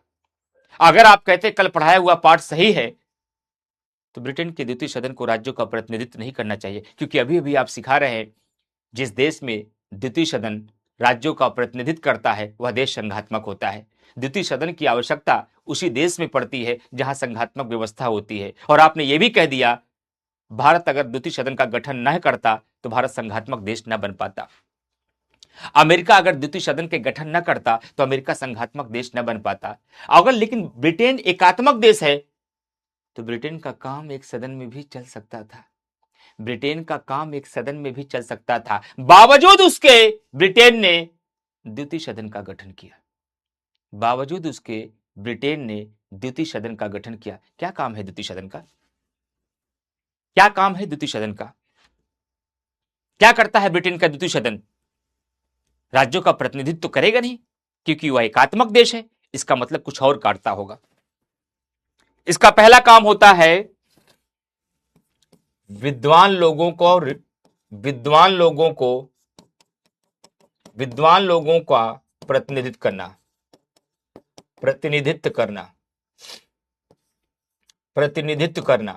यानी कि ब्रिटेन का उच्च सदन, ब्रिटेन के जो राजशाही परिवारों के लोग हैं, ब्रिटेन के जो विद्वान लोग हैं, उनका रिप्रेजेंटेशन, उनका प्रतिनिधित्व ब्रिटेन के उच्च सदन में दिया गया है। और ब्रिटेन के उच्च सदन का दूसरा काम यह है ब्रिटेन के भीतर जो भी रीति रिवाजें हैं, ब्रिटेन के भीतर जो भी परंपरा है, उन सब का संरक्षण करना। आज तक भारत की किसी पुस्तक में शायद ये बात आपने नहीं पढ़ी, पढ़ना चाहिए था। अगर एनसीईआरटी भी कायदे से पढ़ते तो ये पढ़ने को मिल जाता, लेकिन शायद आपने नहीं पढ़ा इसे। आज आपको पहली बार ये समझ में आया होगा कि ब्रिटेन का काम तो दूसरे सदन के बगैर भी चल सकता था, क्योंकि सर ने मुझे सिखाया है कि द्वितीय सदन का काम सिर्फ ये होता है कि केंद्र में राज्यों का रिप्रेजेंटेशन करे, केंद्र में राज्यों का रिप्रेजेंटेशन करे। और ब्रिटेन एक एकात्मक देश है, लेकिन बावजूद उसके ब्रिटेन ने द्वितीय सदन का गठन किया। लेकिन इससे यह बात स्पष्ट है कि ब्रिटेन का द्वितीय सदन राज्यों का प्रतिनिधित्व तो नहीं करता होगा, क्योंकि ब्रिटेन एकात्मक देश है। तो सवाल यह उठता करता क्या है? तो आपने सिखाया कि ब्रिटेन का द्वितीय सदन यानी उच्च सदन यानी हाउस ऑफ लॉर्ड दो काम करता है। पहला काम अपने देश के जो योग्य लोग हैं, जो विद्वान लोग हैं, उनको रिप्रेजेंटेशन देता है, और साथ ही साथ अपने देश के भीतर जो रीति रिवाजें हैं, जो परंपराएं हैं, जो रूढ़ियां हैं, उनको सुरक्षित रखता है। सर, हो सके तो भारत से तुलना कर दीजिए, हो सके तो अमेरिका के द्वितीय सदन की भूमिका बता दीजिए, फिर भारत की द्वितीय सदन की भूमिका बता दीजिए, फिर हमें दिखा दीजिए कि भारत का द्वितीय सदन कौन से मामले में ब्रिटेन की नकल करता है, कौन से मामले में अमेरिका की नकल करता है, किस मामले में ब्रिटेन से अलग है और किस मामले में अमेरिका से अलग है। इतना गहरा पढ़ना पड़ेगा, इतना गहरा समझना पड़ेगा। ध्यान रखिएगा, अभी बोलना नहीं है, कुछ ध्यान रखिएगा। जब तक मैं ना बोलूं तब तक आपको बोलना नहीं है, ध्यान रखिएगा। जो मैं समझाता रहूं 100% दिमाग लगा कर समझाते रहिए। 15 मिनट के बाद पानी की तरह पूरी कहानी हम साफ कर देंगे। 15 मिनट लगेगा आपको पूरी कहानी समझने में, 15 मिनट के बाद शीशे की तरह साफ हो जाएगा। लेकिन शर्त है, उंगलियां नहीं चलनी चाहिए। मैं फिर बता रहा हूं Deepa, be control on your fingers, last warning to you. जब तक मैं टॉपिक को समझाया करूं अपनी उंगलियों पर कंट्रोल किया करिए। जैसे भी टॉपिक समझाऊंगा आपसे फीडबैक भी मांगूंगा, आपका डाउट भी लूंगा, आपको सारी बातें बताऊंगा, लेकिन जब तक मैं समझाऊंगा तब तक आपका ध्यान मेरी बातों पर, मेरे बोर्ड पर होना चाहिए। आपकी उंगलियां उसमें आपके टाइपिंग बटन पर नहीं जाना चाहिए। ये लास्ट वार्निंग है, और ये गलती कोई दोबारा किया तो ब्लॉक कर दिया जाएगा आदमी। फिर वो कमेंट करने का दोबारा मौका उसको नहीं देंगे फिर हम। अनुशासन जिंदगी में बहुत जरूरी है। कामयाब होने के लिए अनुशासन का होना बहुत जरूरी है। Without discipline you can not do anything in your life. जब तक आपकी जिंदगी में अनुशासन नहीं होगा, अपने आप पे कंट्रोल नहीं होगा, तब तक आप लाइफ में कुछ नहीं कर सकते। 5 बार मैंने ये बात समझाई, फिर भी आपने क्लास के बीच में क्यों कोई कमेंट किया? संख्या की बात हो रही है दीपा, मैं आपको संसद की संरचना पढ़ा रहा हूं, मैं संसद में लोकसभा की संख्या बता रहा हूं, मैं राज्यसभा की संख्या बता रहा हूं, या मैं संसद की तुलना भारत, ब्रिटेन और अमेरिका से कर रहा हूं? और आप पूछ रही हैं क्या राज्य का प्रतिनिधि राज्यसभा में होता है और कितनी संख्या में होता है? आप संख्या पूछ रही हैं। मैं समझा कुछ और रहा हूं, मैं ले कहीं और जा रहा हूं, मैं कॉन्सेप्ट कुछ और बनाना चाहता हूं, और बीच में आप सवाल कर रहे हैं, और वो भी बेवजह के सवाल। ये गलती दोबारा नहीं होनी चाहिए, ध्यान रखिएगा। मैं बहुत नरम दिल इंसान हूं, बच्चों को बहुत प्यार करता हूं, लेकिन अनुशासन के साथ, ध्यान रखिएगा। पढ़ने में हम किसी भी प्रकार की कोई अनुशासनहीनता बर्दाश्त नहीं करेंगे कक्षा में, ध्यान रखिएगा। क्योंकि मेरा लक्ष्य आपको कामयाब करना है, और आपके कामयाब करने के लिए अगर मुझे कोड़े भी लगाने पड़ेंगे तो मैं कोड़े लगाऊंगा, आपको ध्यान रखिएगा। फटकार भी लगाने पड़ेगी, मैं फटकार करूंगा। डांटना भी पड़ेगा तो मैं डांटूंगा। इस बात की परवाह किए बगैर कि मेरा फीडबैक क्या देंगे। मुझे परवाह फीडबैक की नहीं है, मुझे परवाह आपकी कामयाबी की है, और आपकी कामयाबी के लिए जो उचित होगा वो मैं लास्ट तक करता रहूंगा, ये ध्यान रखिएगा। दोबारा ऐसी गलती किसी बच्चे से नहीं होनी चाहिए। आगे बढ़ता हूं मैंने क्या कहा? मैंने कहा कि जिस प्रकार से अमेरिका का उच्च सदन है, उसी प्रकार से ब्रिटेन का उच्च सदन है, वैसे ही अमेरिका का उच्च सदन भी है। और अमेरिका के उच्च सदन को क्या कहा जाता है? अमेरिका के उच्च सदन को सीनेट कहा जाता है। क्या करता है अमेरिका का उच्च सदन? अमेरिका का उच्च सदन केवल केंद्र में राज्यों का प्रतिनिधित्व करता है, केवल केंद्र में राज्यों का प्रतिनिधित्व करता है, केवल केंद्र में राज्यों का प्रतिनिधित्व करता है। क्या अमेरिका का उच्च सदन विधायी प्रक्रिया में, कानून बनाने की प्रक्रिया में कोई भूमिका अदा करता है? क्या अमेरिका का उच्च सदन कानून बनाने की प्रक्रिया में भूमिका अदा करता है? कोई भूमिका अदा करता है? क्या कानून बनाने की यह प्रक्रिया में कोई भूमिका अदा करता है? आंसर है नो। अमेरिका का उच्च सदन या अमेरिका का सीनेट कानून बनाने में कोई रोल अदा करता है? नहीं। क्या ब्रिटेन का उच्च सदन कानून बनाने में कोई रोल अदा करता है? नहीं। तो अमेरिका का उच्च सदन क्या कहता है? केवल केंद्र में राज्य का रिप्रेजेंटेशन करता है, राज्य की समस्याओं को उठाता है, राज्य की चिंताओं को उठाता है, राज्य के कार्यों को देखता है। और ब्रिटेन का उच्च सदन योग्य लोगों को प्रतिनिधित्व करता है, विद्वान लोगों का रिप्रेजेंटेशन करता है।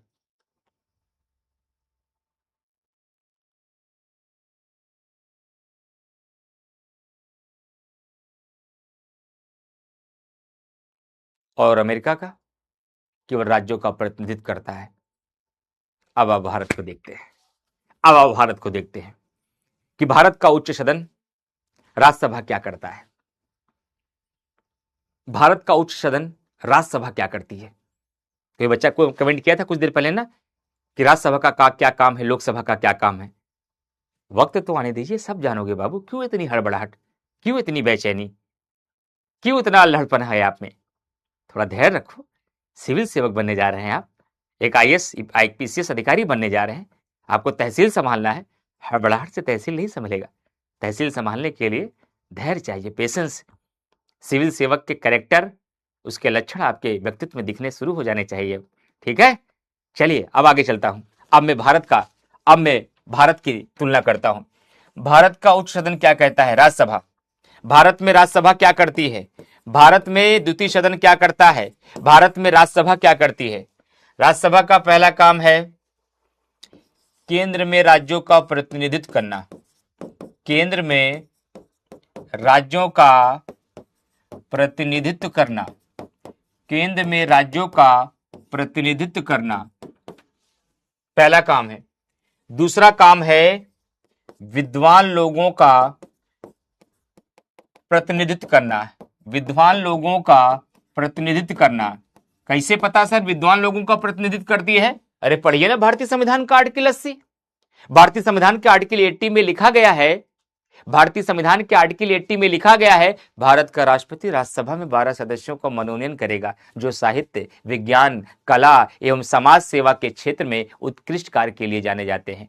भारत का राष्ट्रपति राज्यसभा में 12 सदस्यों का मनोनयन करेगा जो साहित्य, विज्ञान, कला और समाज सेवा के क्षेत्र में उत्कृष्ट कार्य के लिए जाने जाते हैं।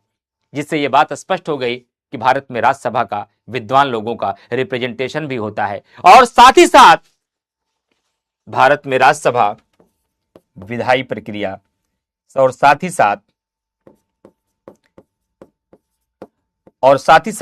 भारत में राज्यसभा विधायी प्रक्रिया में भी भाग लेती है।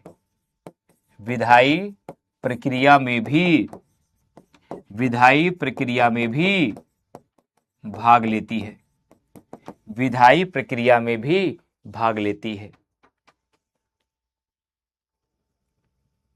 अब आप विचार कीजिए, अब आप सोचिए। क्या सोचें सर? वह कौन सा काम है जो अमेरिका नहीं करती है लेकिन भारत कर रहा है? वह कौन सा काम है जो ब्रिटेन करता है और भारत भी कर रहा है? और वह कौन सा काम है जो भारत करता है, अमेरिका भी नहीं करती, ब्रिटेन भी नहीं करती? ये इस पूरे टॉपिक का निचोड़ है, ये पूरे टॉपिक का रस है, यही इस पूरे टॉपिक का कॉन्सेप्ट है जिसके लिए मैं आपको पिन ड्रॉप साइलेंट करना चाहता था। मैं चाहता था कि मेरा पूरा क्लास पिन ड्रॉप साइलेंट होके इस स्तर तक पहुंचे। अभी क्लियर नहीं हुआ मैटर, अभी थोड़ी देर और आपको साइलेंट रहना पड़ेगा, थोड़ी देर और साइलेंट रहना पड़ेगा आपको। एक बार मैं फिर से अपनी पूरी बात दोहराता हूं, अपने दिमाग की बत्ती खोलिए, फिर मेरे सवालों का जवाब दीजिएगा। मैंने कहा कि भारत में भी उच्च सदन है जिसको द्वितीय सदन कहा जाता है। मैंने कहा कि ब्रिटेन में भी द्वितीय सदन है जिसको उच्च सदन कहा जाता है। मैंने कहा कि अमेरिका में भी उच्च सदन है जिसको हम द्वितीय सदन कहते हैं।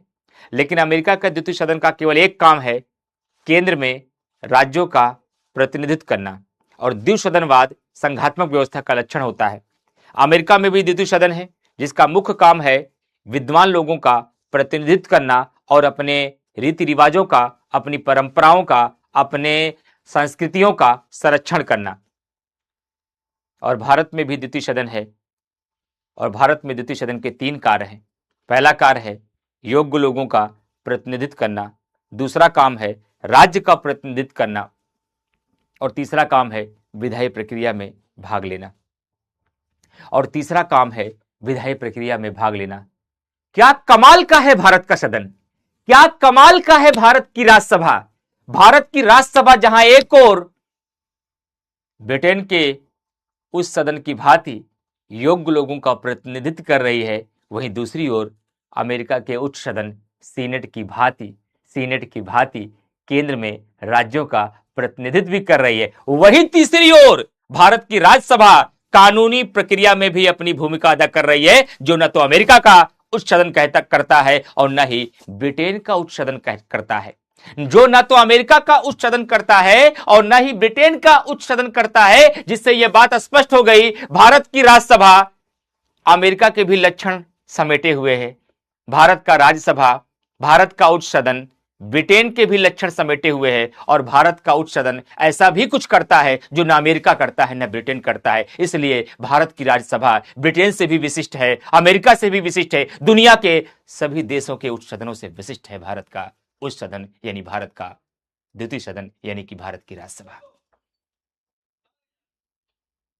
क्योंकि भारत की राज्यसभा वो भी करती है जो अमेरिका वाली करती है, भारत की राज्यसभा वो भी करती है जो ब्रिटेन वाली करती है, लेकिन भारत की राज्यसभा ऐसा भी कुछ करती है जो न अमेरिका वाली करती है न ब्रिटेन वाली करती है।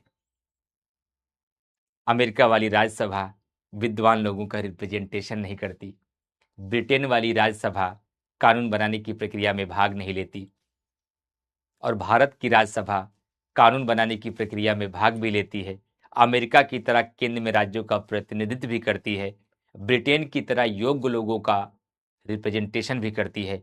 केवल एक काम नहीं करती है जो ब्रिटेन का उच्च सदन करता है, कि अमेरिका भारत में राज्यसभा संस्कृतियों का संरक्षण नहीं करती, रीति रिवाजों का संरक्षण नहीं करती। किसने? तो 7:30 पे ही छोड़ेगा, तो छोड़ी जाएगी 5 पे छोड़ी जाएगी, ठीक है, कोई नहीं। रीति रिवाजों का संरक्षण करती है। बात समझ में आ रही है आपको? अब बताओ कि समझ में आया कि नहीं आया। अब आपको कोई पूछेगा what is the difference between the भारतीय उच्च सदन और ब्रिटेन उच्च सदन, बता देंगे? What is the similarities between the भारतीय उच्च सदन और ब्रिटेन उच्च सदन, बता देंगे?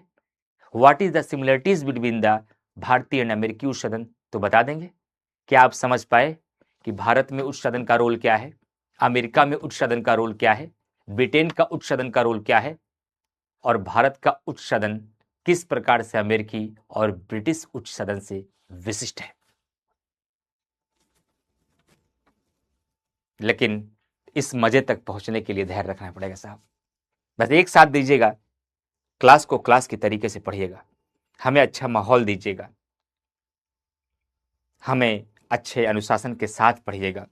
जब मैं पढ़ाऊं तो सिर्फ पढ़िएगा, जब मैं पूछूं तो सिर्फ लिखिएगा। अगर ये माहौल दिया, मैं फिर कह रहा हूं, आप भारत में कहीं से भी पढ़ के आए होंगे, भारत में किसी से भी पढ़ के आए होंगे, उससे बेहतर संविधान पढ़ा के विदा करूंगा आपको। अगर आपने वास्तव में मेरी जैसे लगन के साथ मेहनत कर लिया और पढ़ लिया, संविधान में कोई दूसरा आदमी आपका मुकाबला नहीं कर पाएगा। आपको ऐसा स्टूडेंट बना के यहाँ से विदा करूंगा कि पॉलिटी में फिर कोई दूसरा एग्जाम ना कोई दूसरा विद्यार्थी आपको हरा नहीं पाएगा। ये मेरा वादा है आपसे। लेकिन इसके लिए आपके सहयोग की ज़रूरत होगी। आपका सहयोग का मतलब आपका अनुशासन, आपका कंसंट्रेशन, आपकी रेगुलरिटी और आपकी मेहनत और आपका एफर्ट, आपका इंटरेस्ट, आपकी निष्ठा शामिल है। अगर ये काम आपने किया, मैं फिर कह रहा हूँ, मुझे नहीं पता आप कहाँ से पढ़ के आए हो, किससे पढ़े हो, किससे पढ़े हो, कहाँ कहाँ पढ़े हो, कैसे कैसे पढ़े हो, लेकिन यहाँ से पढ़ के जाओगे। मैं पहले क्या बोलूँ, अपने मुंह से बोलना कुछ अच्छा भी नहीं लगता, लेकिन इतना बता दे रहा हूँ, जिस दिन पढ़ के जाओगे तब आप जरूर कहोगे कि अगर यहाँ नहीं आते तो बहुत बड़ी भूल हो जाती, अगर नहीं मिले होते तो बहुत चूक हो जाती। लेकिन बस इसके लिए अनुशासन बनाए रखिएगा, रेगुलरिटी बनाए रखिएगा और पूरे मन के साथ पढ़िएगा। जितनी मेहनत करने की मैं सलाह आपको दूं, उतनी मेहनत करते रहिएगा आप लोग।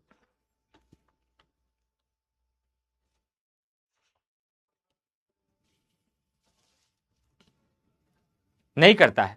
अमेरिका का उच्च सदन संस्कृतियों का संरक्षण नहीं करता है। अमेरिका के उच्च सदन का केवल एक काम है, केंद्र में राज्यों का प्रतिनिधित्व करना। ब्रिटेन के उच्च सदन का केवल 2 काम है, संस्कृतियों का संरक्षण करना और योग्य लोगों का प्रतिनिधित्व करना। लेकिन भारत के उच्च सदन का 3 काम है, कानूनी बनाने की प्रक्रिया में भाग लेना, योग्य लोगों का रिप्रेजेंटेशन करना और केंद्र में राज्य का प्रतिनिधित्व करना। इसलिए भारत का उच्च सदन अमेरिकी और ब्रिटिश के उच्च सदन से भी विशिष्ट और अलग माना जाता है।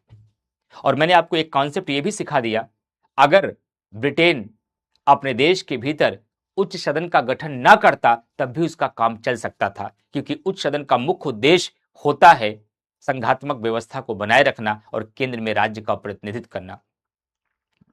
लेकिन फिर भी ब्रिटेन ने उच्च सदन का गठन किया, लेकिन उच्च सदन का उद्देश्य केंद्र में राज्यों का प्रतिनिधित्व करना नहीं, संघात्मक व्यवस्था को बनाए रखना नहीं, बल्कि अपनी संस्कृतियों का, रीति रिवाजों का संरक्षण करना और विद्वान लोगों को रिप्रेजेंटेशन देना था।